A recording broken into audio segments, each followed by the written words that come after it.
Bienvenue dans ce nouvel épisode de Ça déborde, le podcast Nature Peinture qui t'aide à faire autrement, à devenir ta priorité et à prendre soin de toi sans culpabiliser. Je m'appelle Lucille, je suis psychopraticienne et ici je te parle de mon parcours, mes galères, mes réussites, mes coups de cœur, mes coups de gueule aussi et les clés qui m'ont aidé à avancer et que j'ai à cœur de partager avec toi pour que tu apprennes à mieux te connaître, à dépasser tes peurs et tes doutes pour laisser enfin déborder pleinement qui tu es. Alors installe-toi confortablement et c'est parti. Bonne écoute! Et coucou, je suis ravie de vous retrouver comme tous les vendredis pour ce nouvel épisode de podcast. Alors aujourd'hui, j'avais envie de discuter avec vous autour de la notion de faire et laisser faire. Alors en réalité, ça revient à mettre d'autres mots sur une problématique qui pour moi se retrouve en fait un peu partout, entre l'équilibre entre le masculin et le féminin, le yin et le yang, et l'action et le repos, en gros. Parce que finalement, tout est une histoire d'équilibre. Le symbole du yin et du yang est pas mal pour ça, parce qu'il y a la partie blanche qui est le yang, qui correspond au soleil, à l'énergie du masculin, et à ce qu'on va être capable de mettre en action concrètement pour réaliser des choses, ou nous réaliser nous-mêmes, à l'extérieur de nous-mêmes, dans quelque chose de concret, dans de l'action. Et la partie blanche, c'est le yin, c'est le féminin, ça revient à la lune. Je ne sais plus si j'ai dit que pour le yang, c'était le soleil.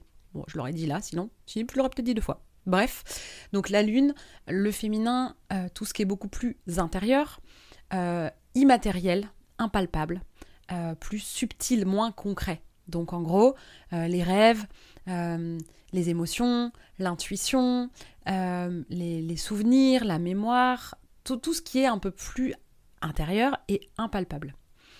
Ce qui nous permet finalement de nous réaliser à l'intérieur de nous ou d'avoir de l'espace où on n'est pas en train de faire quelque chose, mais où on se place dans une position du coup de recevoir plutôt que de donner. Parce que ça c'est pareil, donner, recevoir, c'est aussi une histoire de polarité, masculin-féminin. Je parle pas de homme-femme, je parle de polarité masculin-féminin. Enfin, c'est une polarité, donc de polarité féminine-masculine. Et on a tous ça à l'intérieur de nous, hommes comme femmes. On a tous une polarité masculine et une polarité féminine. Donc l'idée, quand on regarde le yin et le yang, c'est que c'est pas tout blanc ou tout noir. Dans la partie blanche, il y a un petit rond noir, et dans la partie noire, il y a un petit rond blanc. Pourquoi ? Parce que finalement, l'équilibre entre les deux, ce n'est pas complètement de passer de tout à rien et de rien à tout, mais il y a une forme de nuance. Pour autant, c'est pas du gris, c'est pas mélangé, c'est 2 choses distinctes.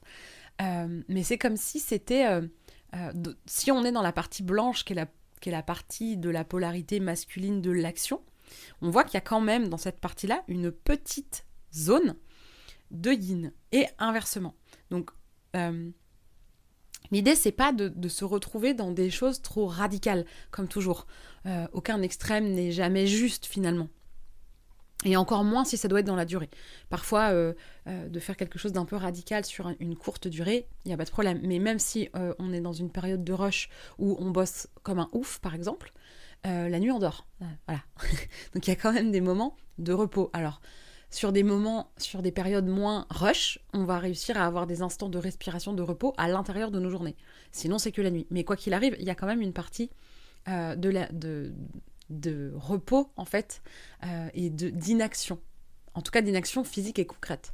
Parce que finalement, dans ces phases de féminin, de yin, et d'inaction, c'est pas parce qu'il se passe rien concrètement. Typiquement, là, si on prend le côté de dormir, notre corps ne bouge pas, mais il se passe pas rien, hein. Il y a plein de choses qui bougent à l'intérieur, il y a la conscience qui est en pleine action, il y a les rêves, il y a plein de choses qui se passent, mais de manière immatérielle. Mais ça ne veut pas dire qu'il ne se passe rien du tout, quoi. C'est juste que dans le concret, il se passe moins de choses que dans l'immatériel, et quand on est dans un excès d'action, il se passe plus de choses concrètes que dans l'immatériel. Et donc l'idée, c'est de trouver un juste équilibre, ou notre rythme, qui, d'ailleurs, en disant le juste équilibre, il va être valable à un instant T. Ton juste équilibre d'aujourd'hui n'a pas besoin d'être le même que celui d'il y a 3 jours et de celui de l'année prochaine. Il faut comprendre que nous sommes des êtres cycliques et qu'en fait, de vouloir venir plaquer une méthodologie, un rythme, une manière de faire, etc., qui soit linéaire, ça ne fonctionne pas. Ça ne fonctionne pas parce qu'on est cyclique.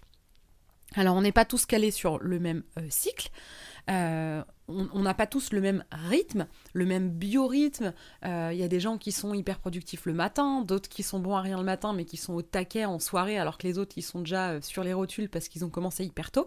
Et encore une fois, il n'y a pas de jugement à avoir, il n'y a pas à se demander qui a trouvé le bon rythme et qui se trompe et s'acharne. L'idée, c'est de comprendre ce qui se passe pour soi. Et finalement, si tu vois que le matin c'est hyper dur, mais que tu t'acharnes à bosser le matin et que le soir, quand tu commences à avoir de l'énergie, tu te dis bah non, ça se fait pas, on travaille pas le soir donc j'arrête. Là, c'est une erreur dans le sens où c'est une erreur de toi à toi. C'est-à-dire que tu ne respectes pas ton propre rythme et donc là, c'est pas bon pour toi. Mais c'est pas de se conformer à un rythme un peu universel. Ce qu'on nous demande globalement de faire, quand dès l'enfance on va à l'école de 8h30 à 17h avec la pause qui est à midi et comme c'est comme ça et pas autrement, peu importe la saison, peu importe le temps, peu importe tout, c'est pas si simple. Il y a des jours où c'est un rythme qui nous convient et notre journée d'écolier ou d'étudiant passe à peu près bien, et puis il y a des jours où c'est pas du tout un rythme dans lequel on est bien et où ça passe carrément moins bien. Donc voilà, il y a cette idée d'apprendre à se connaître, on en revient toujours au même finalement, d'apprendre à se connaître pour trouver son juste équilibre et d'apprendre que l'idée c'est de savoir s'adapter et de savoir doser. C'est toujours une histoire de dosage. Ça devient problématique que quand il y a un excès ou une absence totale de quelque chose, parce que ça fait une carence, parce que voilà, ou alors ça fait un écœurement, ça fait trop. Je suis en train de me voir dans le reflet de l'écran, l'écran de l'ordinateur s'est mis en veille, donc ça fait un écran noir qui fait un peu vitre, un peu miroir, donc je me vois dedans, et je me vois avec mes boucles d'oreilles en léopard, et mon débardeur en léopard, caché sous un pull blanc, mais on voit la bretelle sur l'épaule. C'est très bien. Si je me laisse aller à mon excès de léopard, ça va être beaucoup trop. Le léopard n'est pas problématique, ça va devenir problématique si je m'habille des pieds à la tête, parce que oui, j'ai suffisamment d'éléments léopard pour le faire. D'ailleurs, c'est une petite vidéo que j'ai dit depuis un moment qu'il fallait que je fasse. Donc je pense que d'ici à ce que cet épisode soit en ligne, la vidéo full léopard sera en ligne, donc tu pourras aller voir si tu l'as pas déjà vu, que parfois voilà, le côté too much il est là, mais que finalement dans ce côté too much ça peut aussi, c'est pas forcément problématique si c'est là pour la vidéo ça va servir le propos, ça va être rigolo, ou pour un déguisement, ou pour une occasion particulière, etc. C'est plutôt le dosage en fonction du moment. Moi, je prends un truc débile, hyper concret et qui en soi n'a pas d'importance sur le côté folie du léopard, parce que je vois mon reflet avec et la boucle d'oreille et le débardeur. Mais en fait, l'idée, c'est de trouver, pour ça ou pour autre chose, le dosage et de comprendre que rien n'est problématique si le dosage est juste et adapté à toi et à ton timing du moment. Parce que tu n'es pas la même personne en été qu'en hiver, à 20 ans qu'à 40, et tu peux prendre plein de paramètres comme ça, le matin que le soir. Voilà, il y a vraiment plein de phases à la fois sur des courtes périodes et sur des très longues. Sur une vie, sur une saison, sur une année, sur une journée, sur une minute, voilà. Donc, l'idée, ça va être de comprendre qu'il y a des phases. C'est quelque chose sur lequel je me suis penchée, toujours dans l'accompagnement là, que je fais avec Tiffaine Gualda. Je remettrai son nom de nouveau si tu veux aller voir ce qu'elle fait. Où elle donnait quelques métaphores, et il y en a une qui m'a bien parlé parce que c'était en voiture, et pour plein de situations et d'exemples, pour plein de situations, je prends comme exemple souvent la voiture, sur les réactions qu'on va avoir qui sont en fait pas dirigées contre la personne, et que les actes des personnes en voiture sont pas dirigés directement contre nous personnellement, puisqu'on n'a absolument aucune conscience de qui est dans la voiture, qui a coupé la route, ou qui nous a coupé la route, ou à qui on a coupé la route. Donc je trouve que ça aide. Et aussi sur tout ce qui est la phase d'apprentissage, je prends toujours le fait d'apprendre à conduire. Au début on sait pas qu'on sait pas conduire, puis on se rend compte qu'on ne sait pas conduire, puis ensuite on sait qu'on sait, c'est-à-dire qu'on sait conduire, mais mon Dieu, on est obligé de réfléchir à tous les gestes, et ensuite on sait même plus qu'on sait, parce que ça devient fluide, et c'est des gestes qui sont totalement naturels et qui demandent plus spécialement de réflexion, parce qu'ils sont acquis tout simplement. Et donc là, l'exemple dans cet enjeu de comprendre que c'est aussi important de faire que de laisser faire, c'est celui encore dans un environnement voiture. Donc l'idée, c'est que si l'objectif, c'est de prendre l'autoroute pour te rendre quelque part, il va y avoir toute une série de choses que tu vas devoir faire pour te retrouver sur l'autoroute en direction de là où tu comptes aller. Donc, il va y avoir ce moment où déjà tu auras dû par le passé apprendre à conduire, donc comme je disais. Et puis tu vas devoir faire une série de petits gestes insignifiants, mais sans lesquels tout ça va pas se mettre en marche. C'est-à-dire de trouver tes clés, de ouvrir ta voiture, monter dans ta voiture, attacher ta ceinture, démarrer, partir, passer les vitesses, accélérer, suivre les panneaux, avoir peut-être mis un GPS ou avoir pris le temps en amont de faire le trajet et de savoir par où tu vas devoir passer, ou en tout cas au moins les grandes directions. Et puis tu vas devoir suivre le chemin. À un moment donné, tu vas passer la première, la seconde, jusqu'à la 5e, et puis tu vas te retrouver enfin sur ton autoroute à 130, où là, en soi, c'est plus le moment de faire quoi que ce soit. C'est-à-dire que tous les gestes du plus insignifiant, c'est-à-dire d'attraper ton trousseau de clés, jusqu'à ceux qui ont eu le plus qui ont été le plus compliqués ou longs à acquérir, c'est-à-dire d'apprendre à conduire bien en amont, de devoir te repérer, etc. Et puis là, tu as fait tout ce qu'il fallait pour arriver sur cette autoroute en direction du point que tu vises, tout simplement. Et à ce moment-là, qu'est-ce qui se passe ? Tu fais plus grand-chose. C'est-à-dire que tu maintiens peut-être un petit peu ton pied pour maintenir une vitesse constante, pour empêcher que la voiture ne ralentisse, mais t'es à 130, c'est limité à 130, donc tu arrêtes d'accélérer, tu n'as plus de vitesse à passer, il n'y a plus rien à faire que de laisser le chemin se faire. Et même, pour aller plus loin dans la métaphore, même à un moment donné, s'il y a un virage un peu plus fort dans cette autoroute, même ce que tu vas devoir faire, c'est lever le pied, en fait, c'est arrêter de faire. Tu vas devoir arrêter de maintenir cette accélération pour que la voiture ralentisse un petit peu. Après, tu vas pas piler non plus, on pile pas sur une autoroute. C'est hyper dangereux. Donc l'idée, ça va juste être de relâcher la pression sur l'accélérateur pour que la voiture ralentisse tranquillement, que le virage passe tranquille et de remettre le pied sur la pédale sans qu'il y ait non plus une secousse de j'ai pilé, je réaccélère et je retombe les vitesses, etc. C'est juste une espèce d'ajustement et que finalement, que tu trouves le chemin long ou pas, que tu souffres du trajet ou que tu trouves une manière pour toi d'apprécier le trajet. Peut-être que c'est l'occasion d'écouter plein de musique parce que d'habitude dans ta vie tu prends pas le temps d'écouter de la musique, ou d'écouter une série de podcasts que tu avais envie d'écouter, ou d'écouter un livre audio qui dure des heures et qui va t'accompagner, ou de faire le trajet avec quelqu'un avec qui tu vas papoter, ça va être l'occasion de passer un super temps, etc. Donc c'est à toi de rendre cette phase finalement d'attente, mais dans cette phase d'attente, tu vois bien que par rapport à ce que je disais avec le yin et le yang, vraiment le symbole là du yin et du yang, où il y a toujours un petit rond de l'autre polarité dedans, c'est que t'es pas en train de absolument rien faire, mais là, le moment est venu de te détacher du résultat, c'est-à-dire que il y a des éléments qui vont pas dépendre de toi, peut-être qu'il y aura un embouteillage, peut-être qu'il y aura une déviation parce qu'il y a des travaux, peut-être qu'il y aura un accident ou je ne sais quoi qui fera que ton trajet, tu vas devoir l'adapter, même si tu continues de viser un point d'arrivée. Là, la métaphore, elle l'utilisait dans l'idée d'une vision, par exemple, dans l'entrepreneuriat, mais c'est aussi valable dans le développement personnel ou de se demander où on en est. Et il y a des moments qui sont faits ou qui sont... on va dire qu'ils sont adaptés pour être dans le faire, et il y a aussi des moments où il faut être dans le laisser faire. Et tu ne peux pas être tout le temps en train de faire parce que tu vas droit dans le mur, ça va être contre-productif, ça va être dangereux, tu vas aller trop vite, tu vas pas pouvoir éviter les obstacles, et quand tu vas te les prendre à une vitesse qui va pas te laisser indemne. Mais si tu fais rien du tout, il se passe rien. Donc l'idée, c'est d'alterner ces phases-là et d'apprendre à apprécier ces phases plus yin d'une manière qui te nourrit au lieu de le regretter.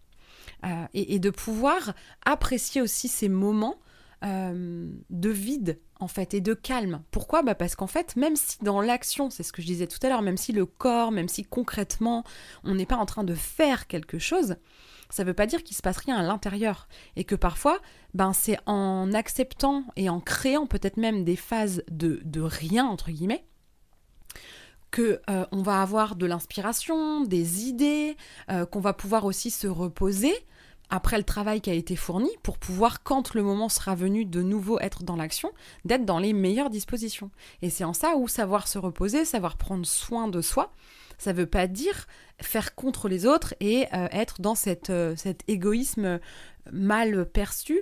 L'idée, c'est de plus tu vas pouvoir t'occuper de toi, de ton rythme, pour construire des choses qui vont être faites depuis un espace en fait de bien-être plutôt qu'un espace de tension. Et ça, je crois profondément que ça se ressent dans ce qu'on fait, en fait, pour le coup. D'être en train de faire quelque chose à contre-cœur en râlant, ne serait-ce que de la cuisine par exemple. Parfois on va manger un plat et il y a souvent ce truc de ça a été fait avec amour, ça se sent. Quand on a mis du cœur à faire, on voit ça dans les émissions de concours de cuisine où d'un coup il y a un chef qui cuisine très bien, qui peut avoir des bons résultats, tout ça dans son concours. D'un coup il va faire le plat de sa grand-mère qui lui rappelle son enfance et machin. Et il y a une dimension énergétique et impalpable qui vient nourrir à un autre niveau que le concret de ce qu'il est en train de faire. Ça vient nourrir... en plus, on parle de nourriture, donc ça va bien plutôt nourrir là, mais ça vient teinter vraiment la cuisine qu'il est en train de faire. Et dans les dégustations, même ceux qui savent pas qu'il y avait vraiment une histoire, les gens qui dégustent sont là, waouh, ok, donc là il se passe quelque chose quand on mange ça. Il y a un côté régressif, il y a un côté je sais pas quoi. Il y a vraiment, pour moi, je crois profondément que la vibration à partir de laquelle on fait les choses se ressent dans le produit fini, j'ai envie de dire. Donc, plus tu vas ouvrir cette partie yin, plus tu vas t'autoriser à être dans l'introspection, dans l'écoute de tes émotions, de ton rythme, de tes besoins, de ta fatigue, qu'est-ce que tu as besoin pour te sentir en sécurité, rassuré ou je ne sais quoi. Plus tu vas être là-dedans, plus quand tu vas te mettre à faire, ça va être depuis un espace qui va être tout autre. Si tu te mets à faire à manger en râlant parce que tu as une journée de merde et que tu en as marre et machin, il va y avoir moins de cœur. Et ça arrive. L'idée, c'est pas de se dire on est horrible de faire ça. C'est juste de comprendre que vraiment, l'énergie, la vibration, l'humeur dans laquelle on est quand on fait les choses, pour moi, change réellement, concrètement, de manière pour le coup palpable et mesurable, le résultat. Alors que la vibration à la base qui teinte ça, elle est pas forcément visible. Et c'est hyper important d'avoir conscience de ça. Et c'est aussi important de comprendre qu'il faut avoir foi aussi dans le processus et de se dire qu'on a fait tout ce qu'il fallait, tout ce qu'on pouvait et que parfois, en fait, il n'y a plus qu'à attendre. Peut-être commencer à être dans la création d'autres choses avec un petit espace de respiration entre les deux, mais à un moment donné d'attendre et de faire confiance et d'accepter qu'il y a des choses qui sont hors de notre portée. Quand tu plantes une graine, t'as fait tout ce qu'il fallait, t'as attendu la bonne saison, t'as préparé ta terre comme il fallait, peut-être que t'as rajouté de l'engrais ou un terreau particulier parce que c'est une plante particulière, tu la mets en intérieur dans un pot ou dehors parce que la plante peut, par nos latitudes, être dehors ou pas, etc. Tu vas prendre tout ça en ligne de compte, tu vas te renseigner, tu vas tout bien faire comme il faut, tu vas planter ta petite graine, tu vas commencer à arroser, et là, à un moment donné, c'est pas parce que tu ne vois rien qu'il n'est pas en train de se passer des choses. Et que si tu fais pas confiance dans le processus et que tu restes assis devant ton pot de terre à attendre de voir la pousse sortir de terre, le temps va te paraître long et tu vas avoir une attente hyper forte envers le résultat. Attente qui va être frustrée parce que ça viendra jamais assez vite, parce que quand le temps est long, quand on reste là à regarder, c'est comme, c'est pour revenir sur la bouffe, comme quoi je suis bien taureau, tu t'es déjà assis devant un four à regarder un truc cuire, mais c'est infini, on en a marre, c'est-à-dire plus on le regarde, moins il cuit le truc, on dirait, alors que si tu te détaches du résultat parce que t'as fait tout ce qu'il fallait, tu l'as mis dans le four, t'avais fait la préparation, t'as mis tous les ingrédients comme il fallait, t'as suivi la recette, t'as préchauffé le four comme il fallait, t'as mis sur la bonne fonction du four, sur la bonne grille, sur le bon machin. tu l'as mis au four, il y en a pour tant de temps, tu laisses faire. En fait, à ce moment-là, tu laisses faire.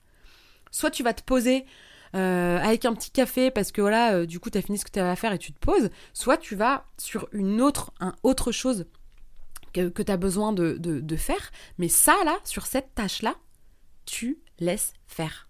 Pareil pour la graine, tu laisses faire.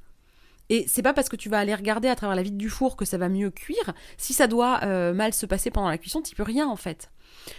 Si la graine, elle doit germer ou pas, là, il y a un moment donné, ça va t'échapper. Toi, il faut que tu sois dans la posture de « je fais ce qui a besoin d'être fait, je le fais du mieux que je peux ».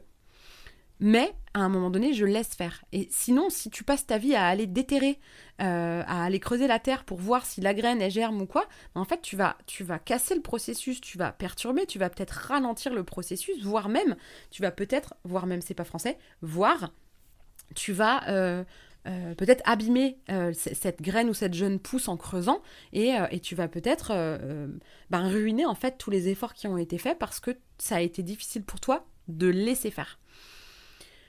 Comme d'habitude, j'ai tiré 2 cartes avant de commencer l'épisode et de manière assez hallucinante, encore une fois, c'est incroyable l'écho que ça fait, non seulement à l'épisode, mais encore une fois, l'écho qu'il y a entre les 2 cartes. Franchement, je ne sais pas si tu le fais d'habitude, mais va voir sur Instagram le post du podcast numéro 46 et regarde les photos, parce que je mets toujours la photo des 2 cartes. Mais là, la similitude,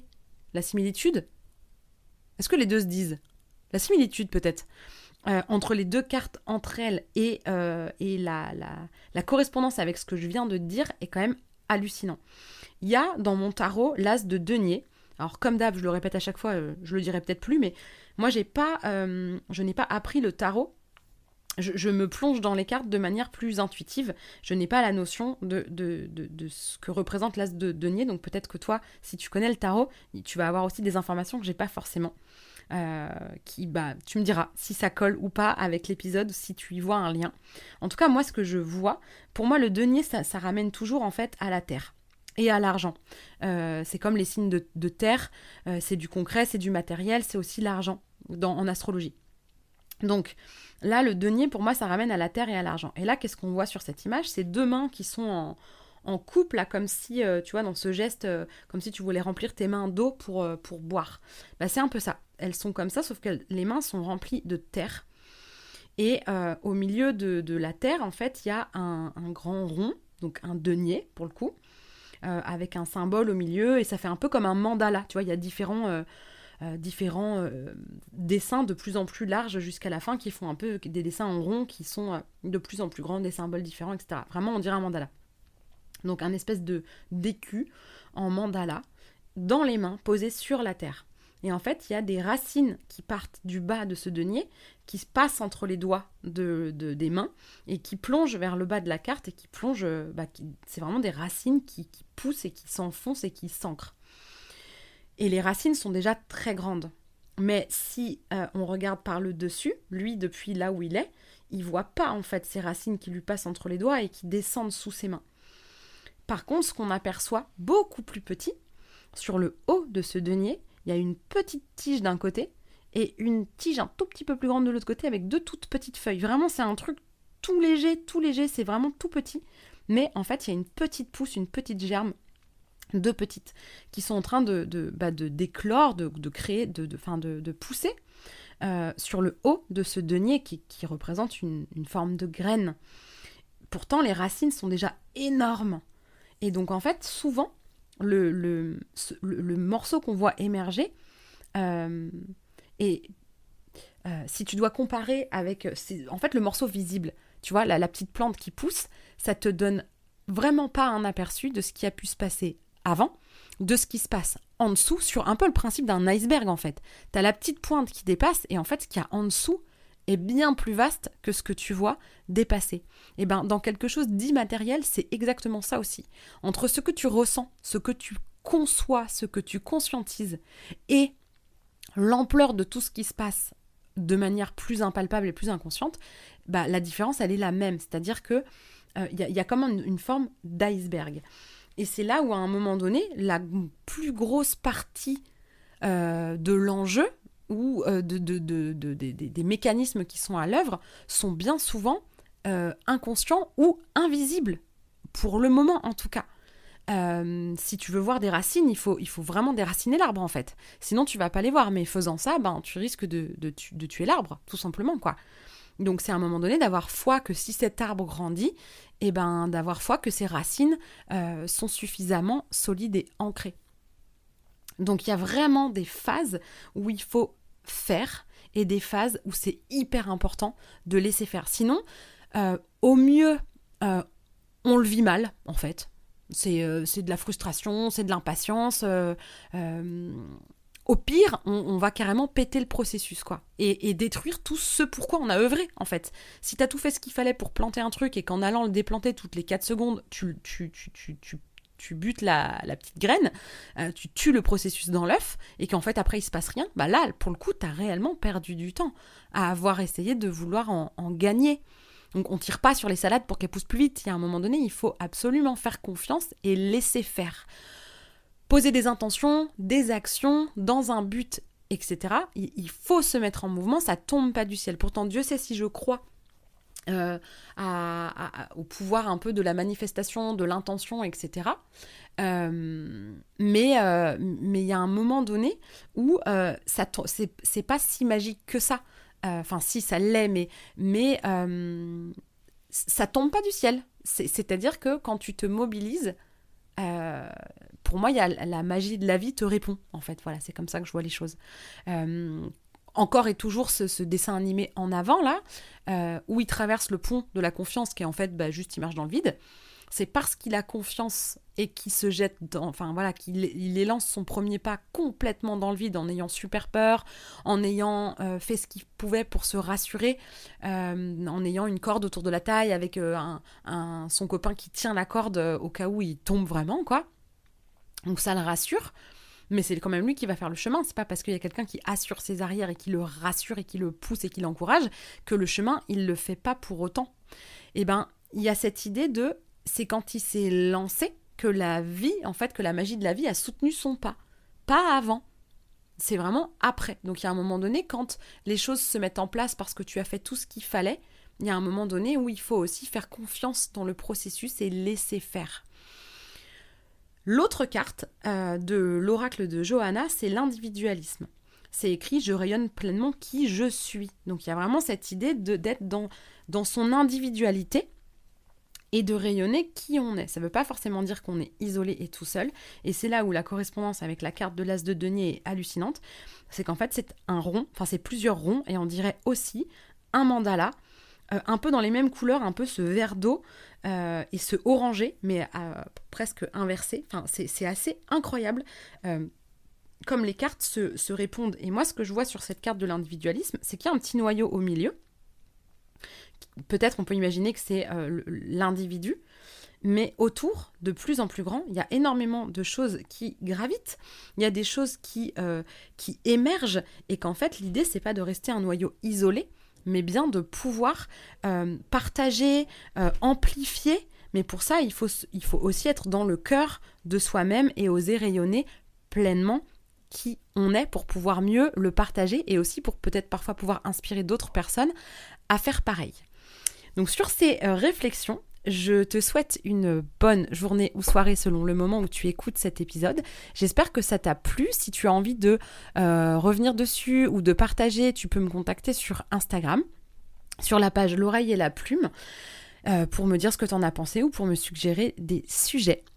Merci de ta fidélité et de ton écoute semaine après semaine depuis le mois de janvier. Ça va bientôt faire 1 an que j'ai commencé ce podcast et je suis ravie d'être encore là et de vous savoir de plus en plus nombreuses et nombreux à m'écouter.